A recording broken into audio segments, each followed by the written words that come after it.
So we're from Anime Hype. Yes. Like I said earlier, it's Joe, Maris, and Billy. Speaking with Daymond, who is the new Tuxedo Mask in Sailor Moon. You can just call me Robbie. Robbie. That's easier. That's easier. It's like that first name, last name thing. Yeah. You know, that they're both two first names. Yeah. It's cool.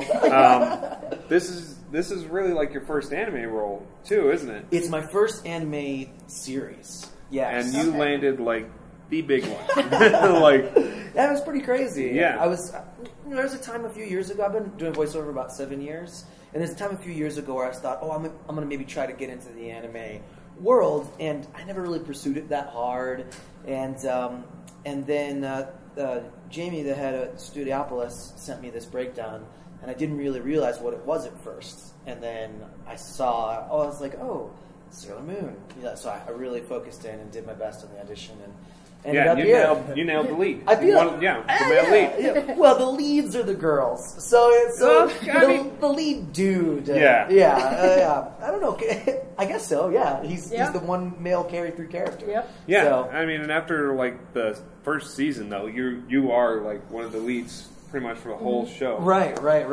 Because I mean, once they established at that point after the first season, it's pretty much you and Serena like as the main characters, right? And then the other girls become more side characters at that point. Well, we're not quite there yet in the recording process. Oh, yeah, no. So I've been trying to research a little bit, but I'm finding out about things as it goes. I had a chance to actually talk to Stephanie about how tough your recording process is right now. She had to turn down 12 conventions because of the work you guys are doing. And I imagine because you're recording 200 episodes plus 3 movies. Yeah, right now it's a little bit easier for me because we're still in the first kind of arc. Yeah. And so basically all I do is, have my moments with her, show up in the end, disappear, spout off some poetry. So right now, but we are starting to get in the part of the episodes now where there's more conversation. So it used to be I'd come in and do 3, 4, 5 episodes in a session, and now it's more like 1 or 2 or whatever. Oh, because you're getting to the second half of the first season. We're getting in there, yeah. So now they're starting to figure things out. I think it's that sort of arc where he's looking for the rainbow crystal shot. Oh, okay. Yeah, so I don't know. That's what we're recording. It's about to get good. Very cool. Yeah. So no spoilers because it's been out for 20 years. Yeah. So then, going along with the Sailor Moon recording process, do you know is the plan to just keep going nonstop so that way the releases come out as soon as possible? Or are you guys going to try and time it out? Like we're going to do the first season this year, and then we're just going to take a 6-month break, and then we're going to go into start doing that and try and do like a 4-year. Yeah. I pretty much get an email that says it's time for you to come to work. Okay. Yeah, and then I go to work. and you guys are doing all the recording in L.A. In Los Angeles. Yep. It's all based out of L.A. It's Studiopolis. Okay. I don't think that's any big secret. I think they announced that at Anime Expo. Yeah, and they also released the supporting cast, and I'm sure a lot of you anime fans will notice there's some heavy hitters in there doing a lot of the characters that have a 8, 10 episode, 12 episode arc.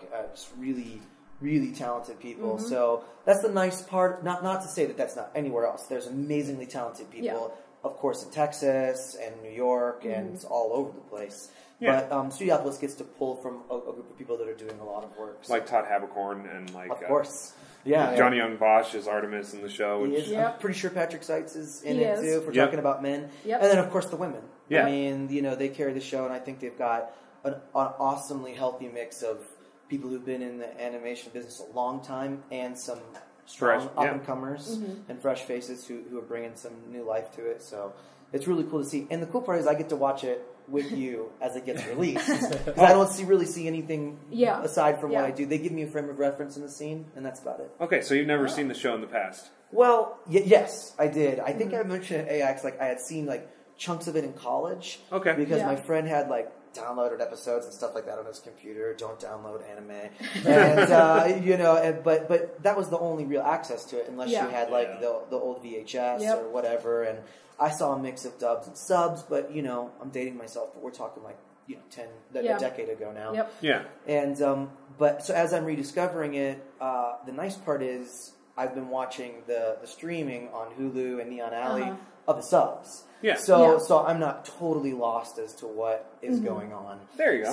So I'd be lying if I said I researched every episode before I went and did it, but I get to preview all the Japanese right before we record, as you guys know. That's the process. Yep. Yeah. So then, speaking of the Neon Alley release, so they did this a week ago, where they did the huge Slumber Party release. And broke the internet, I guess. Yeah. Where they released episodes 1 through 4, like at the beginning of the day, and then at midnight they released up to 23. 23, up to 23 dub, which is the first DVD Blu-ray box set. Yes. Comes out in November. Yes.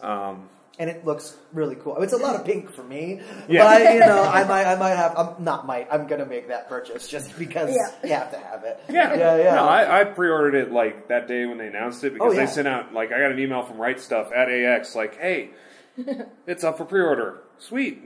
After you guys made the con announcement, I was like, all right. I think it's something special because, the nostalgia of all the past stuff that a lot of people have, it's an amazing thing to have, but that is like a slice of what it was then, and then we're sort of doing this uncut version that I think... it's two different shows now. Right, and, things like, I don't think anybody has ever seen episode 2 since before this, where it's, was it Umino? The swirly-eyed Ben Diskin, who's awesome in that role, I think. That episode never aired, and it makes sense because there's a teacher panty shot, and it's a really bad example for kids at school in case they don't get it right, because they were pushing it as a Saturday morning. Yeah, they were doing the whole, Sailor Says segments at the end and stuff like that. Right. Yeah, like G.I. Joe style. Yeah, there were 6 episodes, I think, from that first arc that did not make the initial U.S. run for various reasons. That sounds about right. Yeah, I think maybe 8 too. I could be talking. Yeah, that could be right. But I when I was watching too, I was like,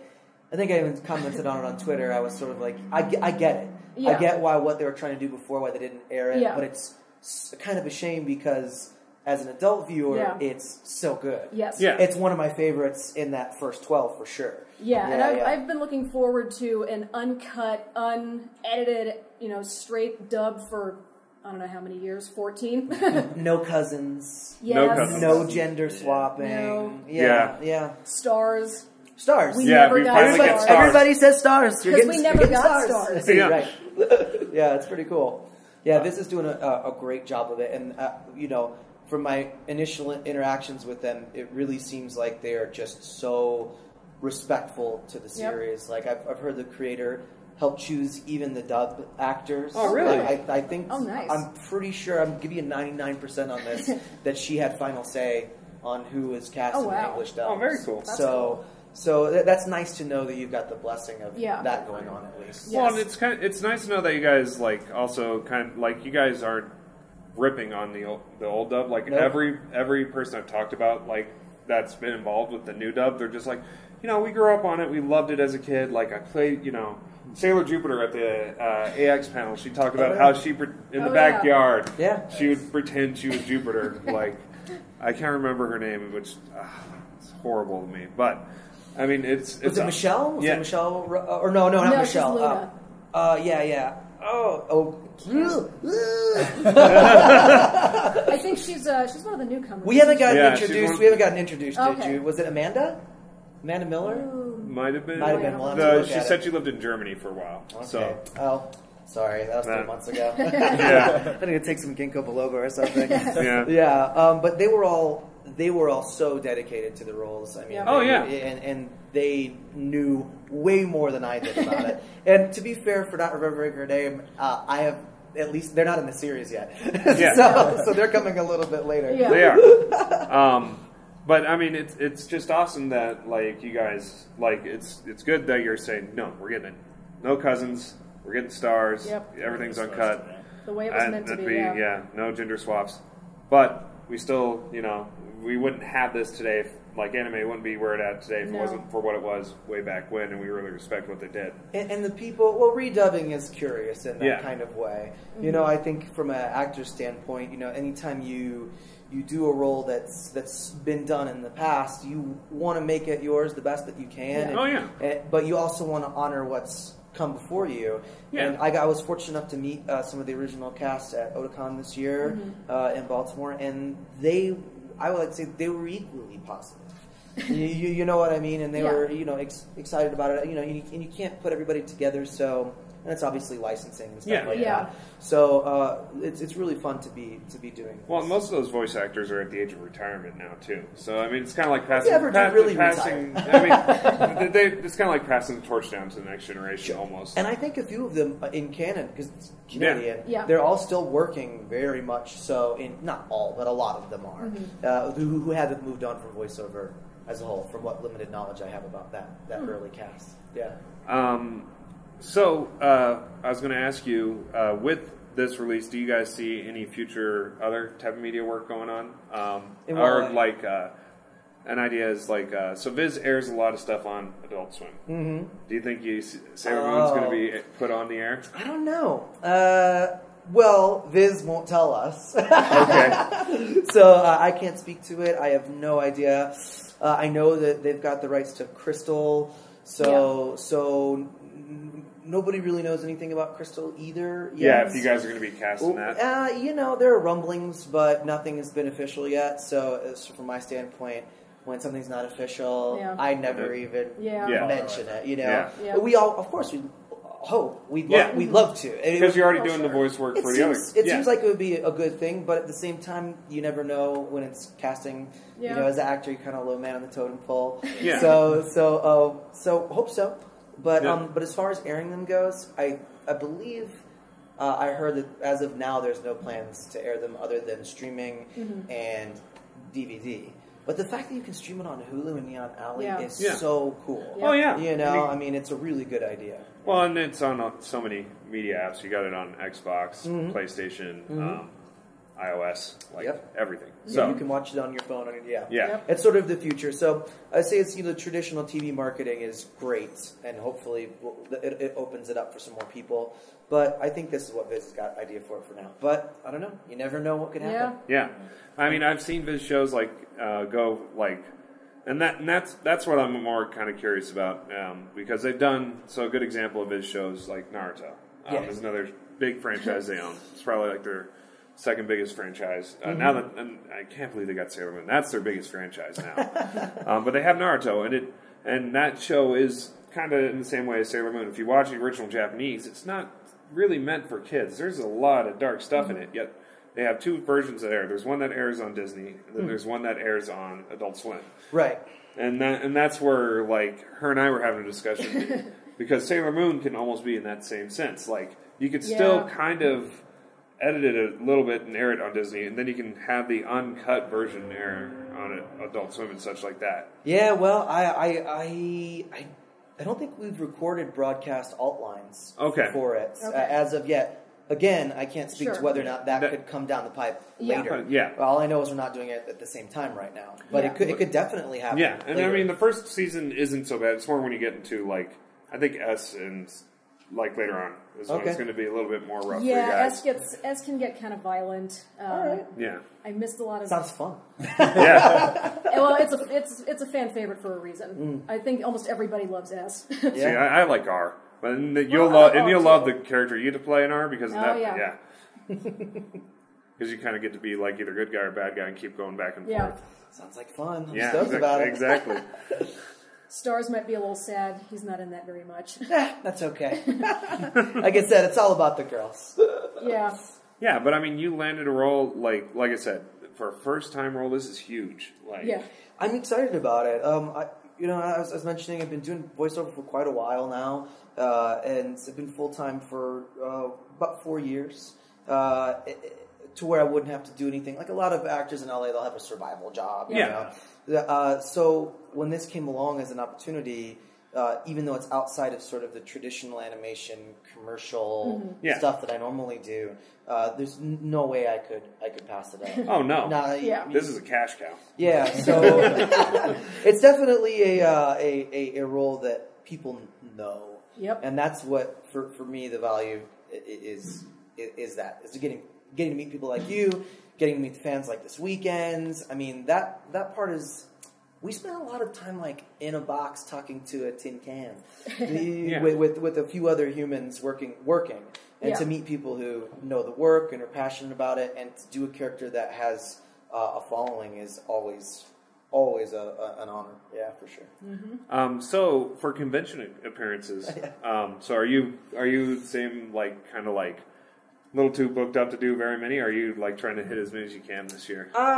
You know, I'm doing what I'm asked to do mostly. There are a few I've had to say no to, but yeah, I'm pretty busy in Los Angeles, which is I'm very grateful for. You know, hopefully it stays that way. But I'm gonna do. I think I'm gonna do Youmacon in a few weeks, and I might go up to San Francisco a little later in the year. And you know, I haven't been actively pursuing getting booked, but when I meet somebody and they say, "Hey, we want to do something with you," I definitely want to. So I've got a chance to go to AX, of course, because they had Sailor Moon Day. Yeah, and that was the big premiere. So like, there's no way they're not going to have it. Right.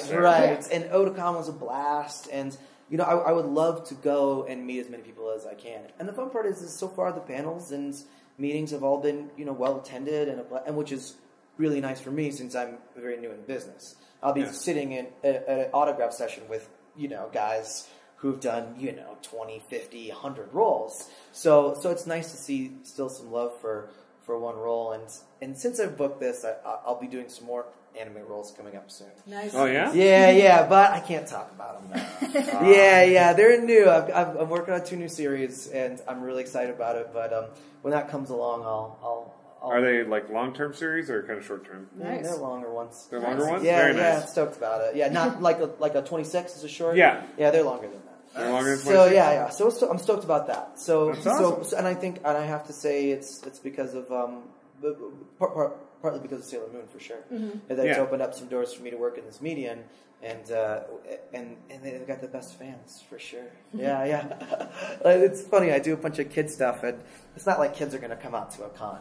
You know, I was at Otakon, and I think there was one little kid who recognized me from a Saturday morning cartoon that I was in. He was like, but that was it. You know, the rest, it's all the Sailor Moon love, for sure. Oh, yeah, and they haven't even really got the chance to see you. So how is that experience? Like, for not even having a real release yet until, like, last Saturday, Otakon and AX, and everyone's still going nuts, like, just trying to meet you. Since it's so specific, the people that I've been meeting have almost all seen the streaming, which is really positive. So they're either like, oh, I'm halfway through it, or I watched it all that weekend, or whatever. And not that anyone's going to walk up to you and be like, I hate your work. You know what I mean? But it's been really positive so far. And I try to stay offline, the forums and stuff like that. You can't really look at them as an actor, but I would be lying if I said I never peaked. And so far, it's been really positive. So I'm really grateful for that. Yes. And yeah, it's been fun. I got to sign a bunch of cool stuff this weekend. For sure.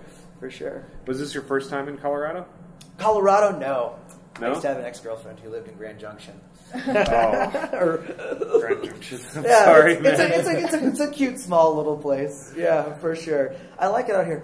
It's a little hard to breathe, you know. You can't have as many drinks if you want to have a few. Yeah, it gets a little bit hard on you, but no, it's gorgeous, and I have nothing but awesome things to say about it. It's the first time I've spent a decent amount of time in Denver, so we got to go see downtown and all that stuff. But basically, I've been living here for 4 days. Nice. You know, What's the favorite thing you've seen in Denver so far? Oh, you know I don't know if it's the favorite, but that terrifying horse.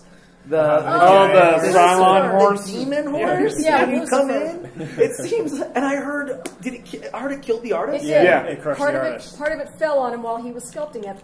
That is nuts. Well, there's a reason we call him Lucifer. I think it's a Cylon horse. Like, it just reminds me of Battlestar Galactica. And every time I drive by at night, that giant red eye, I'm just like... Eyes. The big glowing red eye. That was pretty cool. We went downtown after everything was wrapped up one night, and we got to see sort of like Main Street, and I think we went to... like an arcade bar, like One Up. Oh yeah, yeah. It was cool. It was a little rowdy too. Yeah, it was a little bit more of a college bar than I was expecting. But we had fun. We played some pinball and some Jenga and hung out and walked around and all that stuff. But so far, my favorite part's been the convention stuff. Just seeing. We popped our head in the costume contest for a bit, and we went out to Artist Alley and walked around as much as we could when we didn't have events to do. So it was really nice. And how many people have recognized you throughout the con? Has that been something that people have been stopping you nonstop? It's funny. It's whenever I see Sailor Scouts, I know it's but that's pretty much it so far. Okay. Yeah, because it's a pretty popular cosplay. But when I see them, they recognize me, and a lot of the people I'm recognizing that showed up at the panel or with their autographs, they'll catch me again. And if we didn't get a chance to take a picture or whatever, and sometimes I flip my guest pass around and wear my glasses. Like I went to the dealer's gallery today, so I was like, I'm gonna put a hat and glasses on. Yeah, but no, it's totally fun. Yeah. But guys like Patrick, for sure, get recognized way more. Like him and Chris Patton and stuff like that. People like, and David Vincent and everybody. Most of the people here have been in anime for a really long time. Yeah, and that's two other Sailor Moon voice actors actually that are here with you, as David Vincent and Patrick Sates. So. Yes. We were live tweeting during via Patrick during the slumber party. It was pretty fun. Yeah. That was a cool event they put on. Yeah. Oh yeah, no, I think that's really awesome, Viz, to try and like do something fun for their fans and stuff like that. Well, you got to say when it literally like poops out the servers on YouTube. Yep. I mean, I was just watching the numbers like fluctuate, and I think they were down for a little bit, but once they were back up, it was awesome. And while they were down, they had like a chat going, and it was just like that chat was just flying. Everybody was talking about it, so it was really cool. It was a neat event. I've never really heard of an anime series like doing something like that. Where like we're just gonna have like a one night event like for free, like everyone. As far as I know, it was their first live streaming event. Yeah, it was a good call. Yeah, I think so too. It was definitely like a good promotional release and stuff like that. It was fun for me too. I sat at home and had some ciders and ate some pizza and watched it along with everybody else and just sat there and tweeted at people and it's really cool. Nice. Do you want to get, since you're getting into animation work, how about video game work? Is that something you're interested in? Yeah, I'm going to be in Final Fantasy Type 0 coming up this year. I have a couple of games I also can't talk about yet that I'm doing. Can you mention the type of character you're playing? Yeah, it's a JRPG, but it's a nope. I can't say anything about it. I'm sorry. It's a JRPG. Yeah, and it's a big one, so it should be fun. And as far as I know, I play a bad guy in Fairy Fencer F, and I think that comes out on Tuesday. From NIS Software, right? NIS Software, yeah, and that is also a very like epic battle sequence, anime, everything in it, and there's some really cool people doing voices in that one too. So I was glad to be a small part of that cast. Well, and NIS, like that's one of those companies. Whenever they do game releases, they always do kind of fun things with their characters and stuff like that because they're usually just like it's a JRPG, but there's a lot of comedy involved. Yeah, that's what I really had a good time recording it. It was really, really fun. I think 2 days. But it was a blast. So, and they were great to work with. Oh, yeah. And it was a studio that I know that was inside there. So, I was in a Lego Movie video game. That was really fun. Nice. I was a blast. We recorded that over at Warner Brothers, and I'm in a couple of Korean like MMOs, PvP MMOs, like Aeon, Tower of Eternity, and Grand Chase, and Legion of Heroes. I mean, they're pretty small niche games. But it's fun stuff. They'll always have a cult following, though. Like, of course. Yeah. Yeah. Games like that, I've heard of Aeon before, and that one already has a following. I mean, like, when you go to games like that, don't get me wrong, League of Legends and, like, Dota are, like, always, like, the huge. top they're two. Huge. But and I think the people that have worked a long time on voiceover end up working for companies like that. They end up in the Blizzards and and all that kind of stuff. Well, and see, now you got a breakthrough role for JRPGs. So the idea is maybe, and if you're working on a pretty big one, I can keep my thoughts to my head on what it... As long as I don't get fired. My first recording day is on Monday. So we'll see. I'm not going to say what it is, but I have two good guesses. Well, don't say what they are. No. You know what? I'm going to tell you the truth. I don't know. I don't know what the game is, and I don't know what the character is. Does the company begin with an A or S? I don't know. Okay. Blah blah blah blah. those are the two things like that I'm thinking right now as far as big JRPGs. Well, and I love this. It's funny because a lot of people that do the video games do anime as well. Yeah. And it's nice to see because they're talented and they're incredibly talented. Anime is hard. And I really enjoy the traditional animation stuff that I do, the American cartoons. It's primarily what I do, and it's a blast to work on it both. But then as I'm learning about the anime stuff, it's technically more difficult for sure. Because, obviously, mouth flaps. Yep. Yeah. You're trying to honor also the original Japanese. Mm-hmm. Yeah. But at the same time, you need to be honest and true to the character and try to act well Yeah. with all these other guidelines, as opposed to something where you're doing prelay where you just get to go in and whatever you do gets animated to. Yeah. So, it is hard. It is harder, but it is so the people that have that skill set tend to work in that as well as traditional stuff too. Oh yeah. Yeah. See, now that's an interesting point. I've had voice actors tell me like video game work is really tough for them because they have to record so many like one line like ugh, Yeah. Yeah. Things like it's like a huge book script kind of thing they have to read through. And it's a lot in a short amount of time. Yeah. Like, if I'm lucky and I have a good week, I might have a double session or two throughout the week where I'll go to 2 studios in a day. And the recording sessions in LA are usually about 4 hours. I know sometimes in Texas they go longer. But if I know I'm doing a video game, I really ask my agents to move things around if somebody wants to do something on the same day, because the video game work is so vocally stressful. It's really stressful in my limited experience in it, because they do. Let's say you do 3 hours of lines, and with a lot of the stuff, it's really loud and powerful if it's because it's action or whatever, and then they want to do it half an hour, an hour's worth of grunts and gurgles, and kicks and pops, and you need all the action sounds that comes with all the characters, and you have to record it like 5 or 6 times so that you get it right. So, so what has been the most fun kind of weird experience you've had so far with your voice recording? Of all? Yeah. Oh, I don't know. I kind of the most memorable, I guess, is my first day on a show called Transformers Rescue Bots that's on the Hub. Okay. It's for kids. It's definitely like a Y7 Transformers show. But I do a bad guy on that. I come in maybe twice a season, mess stuff up and leave. But that cast blew my mind. And they record, unlike some anime things, they record the whole cast, the whole script all together. Oh. Okay. So it was my first day, and I walked in the door, and it was just like a who's who of voiceover people. It was Maurice LaMarche, who is, Brain and Pinky and the Brain, and he's Futurama. Yep. I mean, he's like one of my all-time idols. And Jeff Bennett, who's, Johnny Bravo, and just on a million other characters. Jason Marsden, who I love to model my career after, who's now, strangely, a friend of mine. Nice. And Haku is maybe one of my favorite, anime-esque roles. Miyazaki anime, close. Yeah. And Lacey Chabert, Parv, DC Douglas. And they were all in the room with you when you guys were recording this. Yeah. and Steve. Steve Bloom. Yeah. I always mess it up.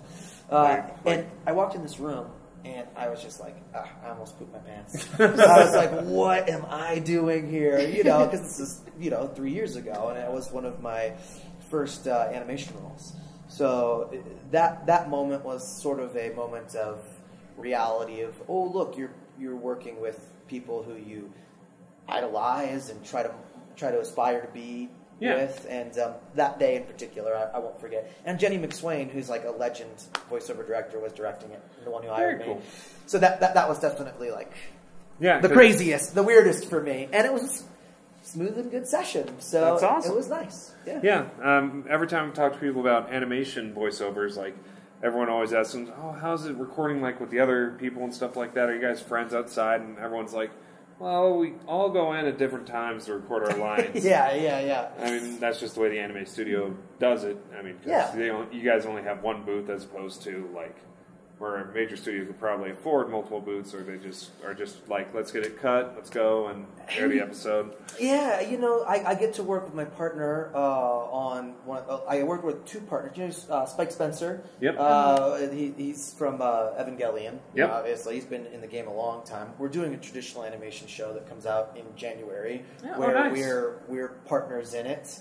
And he's I don't want to use the word sidekick, because we have equal amount in the show, but in a traditional aspect, that's what it is. It's a show called Get Blake. It'll be on Nickelodeon in January. It's really cute and funny. Okay. Cool. And he's a great guy, and we enjoy working together. So I get to work with him all the time. 2 microphones, same room, so we get to like riff off of each other. Yeah. Oh, nice. And then the show I have on Nick is called Breadwinners, and that's Eric Bauza, who is just all over the place. I mean, he's like blowing it up right now. I mean, he's Adventure Time, Bravest Warriors, and he's Marvin the Martian. He's got brand new shows coming out, and I get to work with him. But the anime stuff, Yeah. I don't ever see anybody so far. Yeah. Outside the like one convention appearance and maybe the few like. That's why I'm struggling with earlier with some names. The only people I really talk to are sort of Christina and Amanda Miller and Stephanie, of course. Yeah. Now Stephanie I've known since we're talking about Sailor Moon. Stephanie I've known for 7 years, but this is the second time we've ever worked together in anime. Oh, really? What did you guys work at before? Well, there's a new movie. It's called Patama Inverted. Okay. And it's really cool. It's a full feature, like upside down. But it came out before that. It's like reverse gravity. I think Cassandra Lee Morris is in it. Patrick Seitz is in it. Oh, very cool. It's Chris Nyosi. It's got a great, beautiful cast. And I think G Kids is going to put it out.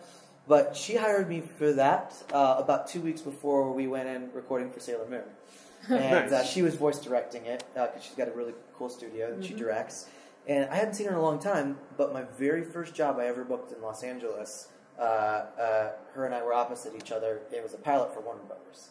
So it was like my first 2 weeks out here, and we recorded the show, and we played 2 little bunnies who were in love in this like 10-minute short, and I didn't know anybody. And that was one of those ones where the cast all recorded together. So that was over at Salami Studios. And where they record Monster High, Ever After High. And I was like, oh, this girl seems so cool. So in the parking lot afterwards, I ran out, totally fresh, green kid. I was 25. And I'm like, hey, you're really nice. I want to do voiceover. I'm doing voiceover. I'm in the studio with you. He's like, do you think I could have your email or something and I could talk to you every once in a while? And that's something that happens to a lot of voice actors, I think. But maybe it was because I was so pathetic or that we had just worked together. But she was like, yeah, sure. And she gave me her phone number and her email and was like, anytime, call me or text me. And I really thought that was really special. And so I made it a point to keep in contact. And over the years, I've talked to her. And we've sort of done little things together and kept in touch and had lunch every so often. Nice. So when she brought me in for Patsuma, I was like, hey, I'm doing my first anime series. And she's like, me too. And like, can you tell me what it is? I was like, I can't tell you what it is. Like, neither can I. We're probably doing the same thing. So to be doing Sailor Moon with her in particular is like a nice full circle. Oh yeah, especially because you guys playing the couple in it, and if that's the first time you met her playing like a couple. Yeah, exactly. It was my first job, and then definitely the job that's given me the most publicity so far too. Yeah. So it's really cool that it's Stephanie. And she deserves it because she's just the best. You talk to anybody, it's like, Stephanie? Yeah, she's awesome. Yeah, we've done some interviews with her, and she's always been fun to talk to. Yeah. Like she is very, very much fun. Yeah, she's a sassy little thing, isn't she? Very energetic too. Yeah. So she's awesome.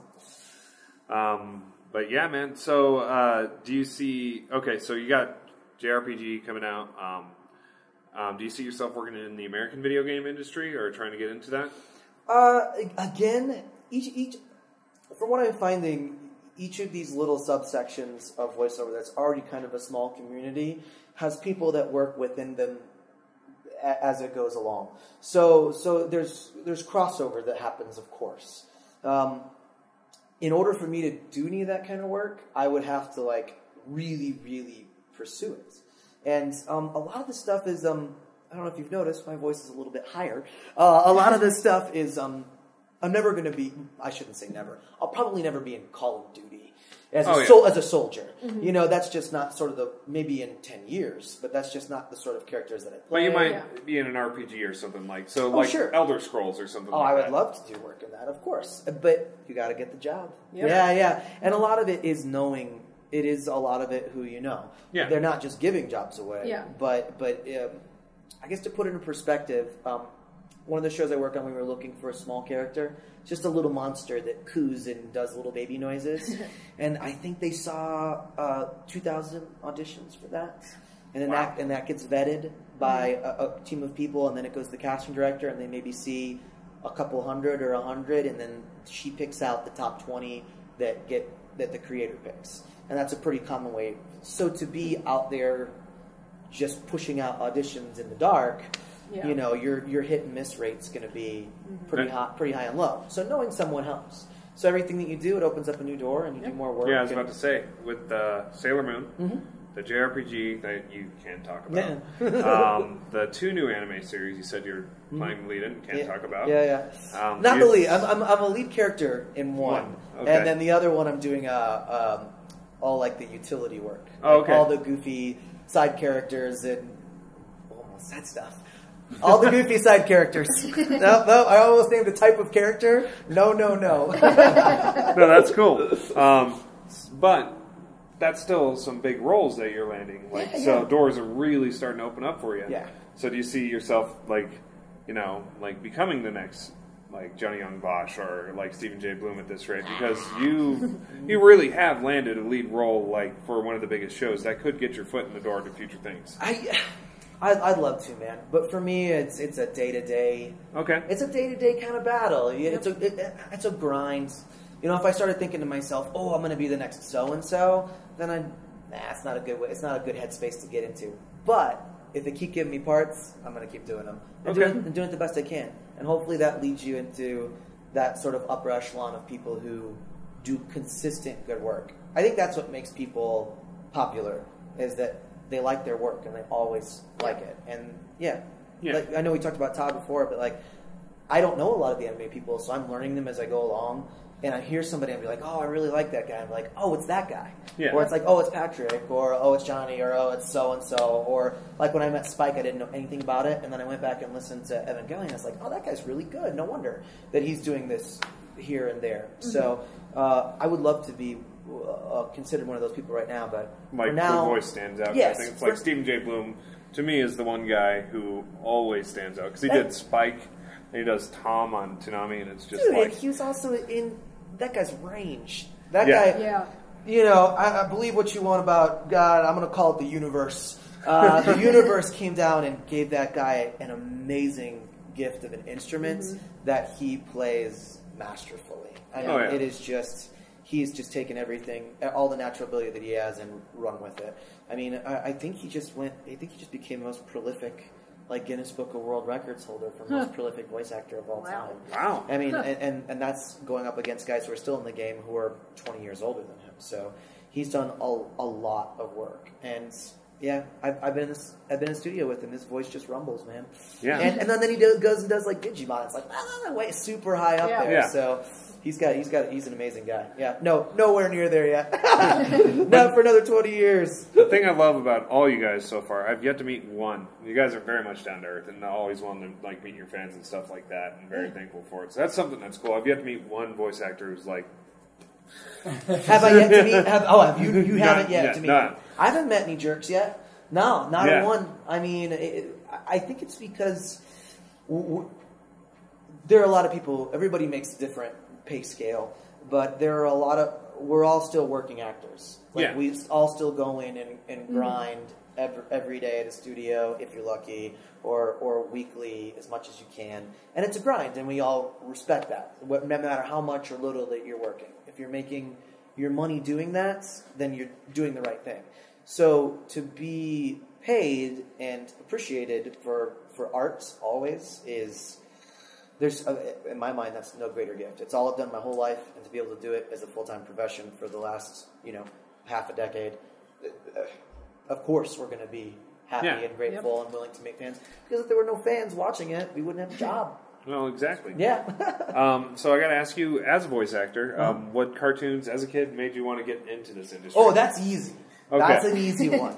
Animaniacs was my afternoon... and I'm really bummed because I haven't gotten to work with Rob Paulson yet. Okay. He is one of my icons. If I were to really model until I'm his age, my career after anyone, I would love to be a voice like him because I can always tell it's him, but it's always a different character. Yep. So as someone who kind of has a distinct voice, like I feel like when I do my work, I have to be careful someone doesn't pick me out as me. That's always a big challenge. I like to, he gives me so much hope because he's so talented with so much range, and I can only aspire to be that good. So Animaniacs was a huge one for me. And Batman the Animated Series was a huge one for me for action. And then when I got into college and started watching anime, of course I was an 18-year-old kid in 2000, so I was watching Dragon Ball Z. Oh, yeah. And then somebody introduced me to Berserk, which I still have my original box set. You can't beat it. The Blu-ray, not the Blu-ray, the DVD extras on Berserk are still some of my favorite anime extras of all time. And but I'm a cartoon freak, so I've been watching them. I still watch cartoons. Oh yeah. I still DVR all my favorite stuff. I love all the current stuff. I really was a big Nick kid. Like I loved Rugrats. I was a big.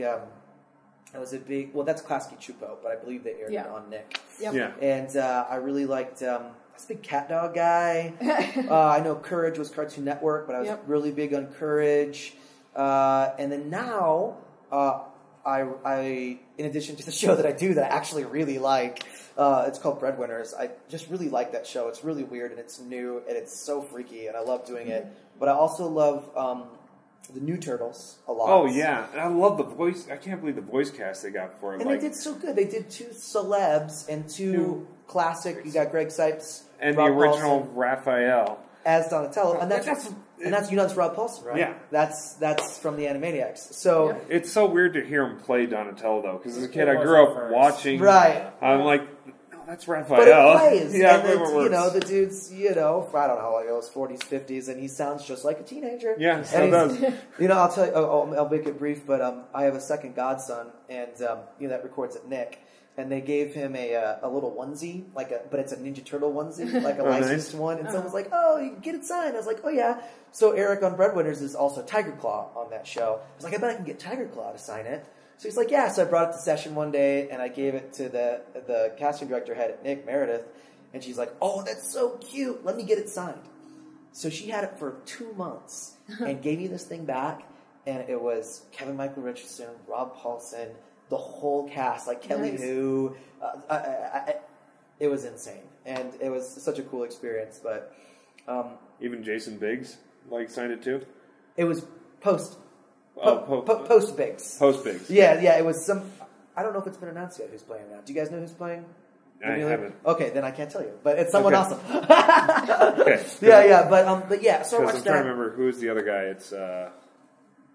He was in Lord of the Rings, and I always forget his name. Oh, Sean Astin. Yeah, Sean Astin. He signed it, and I met him at the Nickelodeon party at Comic-Con. Nice. So he was the world's nicest guy, of course. It blows me when he plays a Ninja Turtle now, though. Yeah, and he's really good at it, too. Yeah. I like his Raph a lot. And I also work with Nolan North in Breadwinners, who's an awesome guy. And, obviously he's Nathan Drake. Yeah. And he was Raph in that the TMNT movie, which I actually liked quite a bit.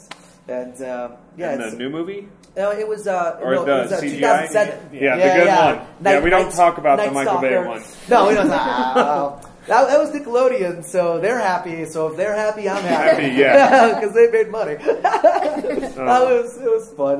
The kids that were in that movie seemed to like it. But now I watch, I like Channel Frederator. I love Cartoon Brew. I like my online stuff. Being Puppy Cat, you gotta love it. Like Manly, all this stuff. And I still watch Adventure Time and those kind of shows too. But, but I pepper in anime, man. I binged Attack on Titan in 2 days. There you go. I pretty much binged all the Sailor Moon stuff. I've been watching. I watched my full Metal Alchemist. I watched Death Note in 1 weekend. I mean, I do like to watch anime. I've always been a fan. So, what would you say is your favorite show, anime-wise? Sailor Moon. All right. You know what I'm saying. No, I love it. I think Berserk for me is my classic. Have you favorite. seen the new movies? The Golden Egg stuff? Yeah. Stephanie produced all of them. I have. It's like the truncated version of it. I really like it. I do too, but it takes a more mature outlook to it. Yeah. So. Yeah. So, but I also like how stretched out the original 26 is. Oh, yeah. So, yeah. And Bleach. I really like Bleach. Very cool. I think we are out of time. Okay. Okay. That was fun, you guys. Yeah, thank you. No, it was a pleasure. Thanks so much.